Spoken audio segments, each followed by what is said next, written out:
और मैं नाम लेना नहीं चाहूँगा, बट जो लोग इन प्रावधानों का समर्थन कर रहे हैं ये वही लोग हैं जो जब मंदिर गए थे तो इनके बाहर आने के बाद मंदिर को गंगा जल से धुलवाया गया था। अगर एक पूर्व मुख्यमंत्री, उससे बड़ा कौन भैया, अगर उसके साथ भी आज की तारीख में भी छुआछूत होता है तो इसका आधार, डिस्क्रिमिनेशन का आधार सिर्फ और सिर्फ अनटचेबिलिटी है। नमस्कार, स्वागत आपका लाइव बिहार में। मैं आपके साथ है संजीव सिंह।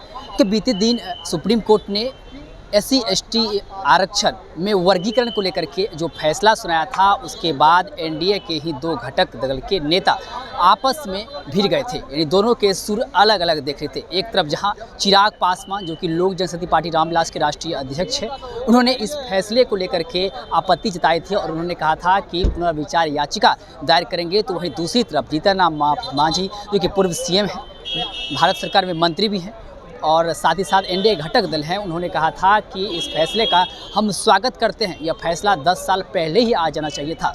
लेकिन इस बयान के बाद जो है बिहार की सरगर्मी जो है काफ़ी तेज जो है, तमाम जो नेता हैं वो अपनी अपनी प्रतिक्रिया इसको लेकर के देने लगे। लेकिन अभी जब चिराग पासवान से फिर इस मसले को लेकर के सवाल किया गया कि जीतन राम मांझी जो है इस फैसले का स्वागत कर रहे हैं, तो उन्होंने फिर से जीतन राम मांझी पर हमला करते हुए कई सारी बातें कह दी और साफ तौर पर कह दिया कि वही लोग हैं जिन्हें मंदिर में घुसने नहीं आता। ये लोग जब मंदिर में घुसते हैं तो निकलने के बाद मंदिर को धोया जाता है और साथ ही साथ दलित लोगों को घोड़ी पर चढ़ने दिया जाता है। साथ ही साथ इस मसले को लेकर के और भी क्या कुछ कह रहे हैं चिराग पासवान, पहले उनके बयानों को सुनिए। पेश किया गया है, पास नहीं किया गया है, इसको सिर्फ इंट्रोड्यूस किया गया था इस बिल को। देखिए, ये पुनः वही साजिश शुरू हुई है जहां पर दूसरों को भ्रमित करना, दूसरों को डराने का प्रयास पुनः विपक्ष ने शुरू किया। जिस तरीके से लोकसभा के चुनाव में आरक्षण खत्म हो जाएगा, संविधान खत्म हो जाएगा, इस तमाम तरीके की भ्रमित बातें करनी शुरू की, तो वहीं वक्फ बोर्ड में ये जो अमेंडेशन, ये जो उसको अमेंड करने का जो ये बिल आया है, उसको लेकर पुनः इस बात का भ्रम फैलाने का प्रयास किया गया कि ये मुसलमान विरोधी है, मुसलमानों के हक छीनने के लिए इस कानून को लाया जा रहा है। जबकि अगर आप इसको पढ़ेंगे तो ये वक्फ बोर्ड में पारदर्शिता लाने की सोच के साथ इस कानून को लाया जा रहा है। इसमें कई ऐसी बातें हैं जिसका सुझाव जब विपक्ष सत्ता में था उन्हीं के द्वारा दिया गया था, पर उस वक्त क्योंकि ये लोग इसको लागू नहीं कर पाए थे और ये मामला लंबे समय से पेंडिंग था, और कई ऐसे मुस्लिम संगठन भी हैं जो इसकी समय समय पर पैरवी करते रहे हैं, उन्हीं के हक अधिकारों को और मजबूत करने के लिए, ताकि समाज के गरीब मुसलमानों को भी उनका हक अधिकार मिले, इस सोच के साथ ये अमेंडमेंट लाया जा रहा था। पर क्योंकि पुनः इसको भ्रमित करने का प्रयास किया गया था और कहीं किसी के दिमाग में किसी तरीके की कोई शंका ना रहे, इसलिए लोक जनशक्ति पार्टी रामविलास ने भी सरकार के समक्ष, हम लोगों ने ये सुझाव रखा था कि इसको किसी भी कमेटी के समक्ष भेज दिया जाए।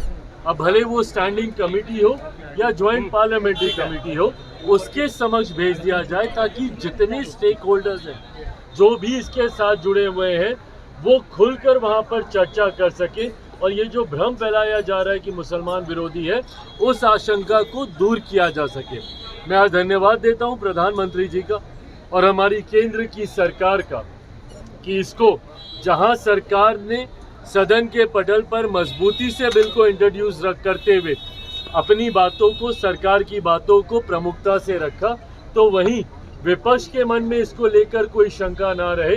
JPC को भी इसको रिकमेंड करने की बात की गई है। आने वाले दिनों में मुझे लगता है जल्द ही स्पीकर JPC का गठन करेंगे और वहाँ पर खुलकर इसको लेकर चर्चा होगी। बट इसमें महिलाओं का रिप्रेजेंटेशन हो और इस संस्था में पूरी तरीके से पारदर्शिता हो, इस सोच के साथ सरकार इस विधेयक को लेकर आई है। पर अब क्योंकि ये JPC में जा चुका है, वहाँ पे तमाम स्टेक होल्डर्स अपनी बातें रखेंगे और उसके बाद इसको आगे देखा जाएगा। बांग्लादेश का जो इंसिडेंट हुआ है उसमें कई नेता बोल रहे हैं कि भारत में भी सहयोगी दल इसका विरोध कर रहे हैं जदयू की तरफ से कुछ लोग। कौन विरोध कर रहा है? मतलब अब पता नहीं अब और कोई कर रहा है कि नहीं कर रहा है, पर ललन बाबू ने तो आज खुलकर इसका समर्थन किया ही है। राम रसूल बलियादी है, उन्होंने कहा है इस विधेयक को जल्दबाजी में क्यों पेश किया गया? मीसा भारती ने कहा। अरे भैया जल्दबाजी में कहा, लंबे समय से इस विधेयक पे काम हो रहा था, बल्कि यूपीए के समय से इस विधेयक पे काम हो रहा था। और जल्दबाजी और अभी क्यों और तब क्यों, ये सवाल तो हमेशा रहता है। अगर इस विधेयक को आज से अगर हम लोग 6 महीना पहले लाते तो बोलते क्योंकि चुनाव है, तुष्टीकरण करना चाह रहे हैं, इसलिए आप लेकर आए हैं। आज जब हम लोग लेकर एक ऐसे समय पर आए हैं जब दूर दूर तक 3 राज्यों का चुनाव भी अभी भैया दूर है, उसका भी अभी नोटिफिकेशन नहीं आया है, तो अभी क्यों लेकर आए, ये सवाल तो विपक्ष हमेशा पूछेगा। पर हाँ, जिसके लिए हम लोग कमिटेड हैं, और जहाँ तक रही बात भैया लोक जनशक्ति पार्टी रामविलास की, हम लोग का कमिटमेंट समाज के वंचित, समाज के गरीब वर्ग, समाज के अल्पसंख्यक वर्ग के साथ हमेशा से रहा है। मेरे नेता, मेरे पिता आदरणीय रामविलास पासवान जी का कमिटमेंट रहा है। ऐसे में सरकार का हिस्सा रहते हुए ऐसा कोई विधेयक हम लोग के रहते हुए नहीं आएगा जो समाज के किसी भी वर्ग के साथ कोई अन्याय करे। पर विपक्ष बार बार भ्रमित करने का कार्य करता है, लोगों को डराने का काम करता है, कभी विधेयक को लाने के समय को लेकर, कभी उसके पीछे के इंटेंशंस, उसकी मंशा को लेकर। ये सोच गलत है विपक्ष की। नोटिफिकेशन हुआ है, तेजस्वी यादव आपके बयान पर अपनी बातों को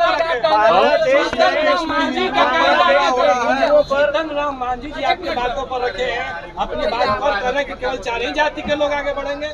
देखिए मांझी जी के बयान पे मैं कोई टिप्पणी नहीं करूंगा, दिखता नहीं है, पर क्योंकि इस दौरान मैंने कई अनुसूचित जाति संगठनों से मैंने बातचीत की, पार्लियामेंट में कई सांसदों से मैंने बातचीत की, और संभवतः आने वाले दिनों में अनुसूचित जमात समाज से आने वाले सांसदों के साथ एक सर्वदलीय बैठक भी हम लोग करेंगे। ऐसे में मैंने इस बात को प्रमुखता से तब भी कहा था, पुनः एक बात दोहराता हूँ कि इसमें जो ये ऑब्जर्वेशन सुप्रीम कोर्ट के आए हैं, इसमें कहीं पर भी अनटचेबिलिटी शब्द का जिक्र भी नहीं है। अगर आप 550 पन्नों से ज़्यादा का ये जो ऑब्जर्वेशन आया है, उसमें अगर आप टिप्पणियों को पढ़ेंगे तो कहीं पे भी अनटचेबिलिटी के शब्द का इस्तेमाल नहीं किया गया। जबकि अनुसूचित जाति ये वो कास्ट हैं जिनको शेड्यूल किया गया है भारत के संविधान में, जिनका आधार ही छुआछूत रहा, जिनको समय समय पर सिर्फ और सिर्फ छुआछूत की वजह से गांव से बाहर रखा गया, इनको छूना पाप माना गया, इनको देखना तक पाप माना गया। ये वो जातियां हैं। तो ऐसी जातियों में क्रीमी लेयर का प्रावधान संभव ही नहीं है। क्यों? क्योंकि आज भी ऐसे उदाहरण हैं जहां पे एक दलित युवक को घोड़ी चढ़ने पर रोका जाता है। हाल फिलहाल का उदाहरण, एक आईपीएस ऑफिसर ने सिक्योरिटी की डिमांड की ताकि वो घोड़े पे चढ़कर अपनी बारात को लेकर जा सके। और मैं नाम लेना नहीं चाहूँगा, बट जो लोग इन प्रावधानों का समर्थन कर रहे हैं, ये वही लोग हैं जो जब मंदिर गए थे तो इनके बाहर आने के बाद मंदिर को गंगा जल से धुलवाया गया था। अगर एक पूर्व मुख्यमंत्री, उससे बड़ा कौन भैया, अगर उसके साथ भी आज की तारीख में भी छुआछूत होता है तो इसका आधार, डिस्क्रिमिनेशन का आधार सिर्फ और सिर्फ अनटचेबिलिटी है। इसमें क्रीमी लेयर का कोई प्रावधान संभव नहीं।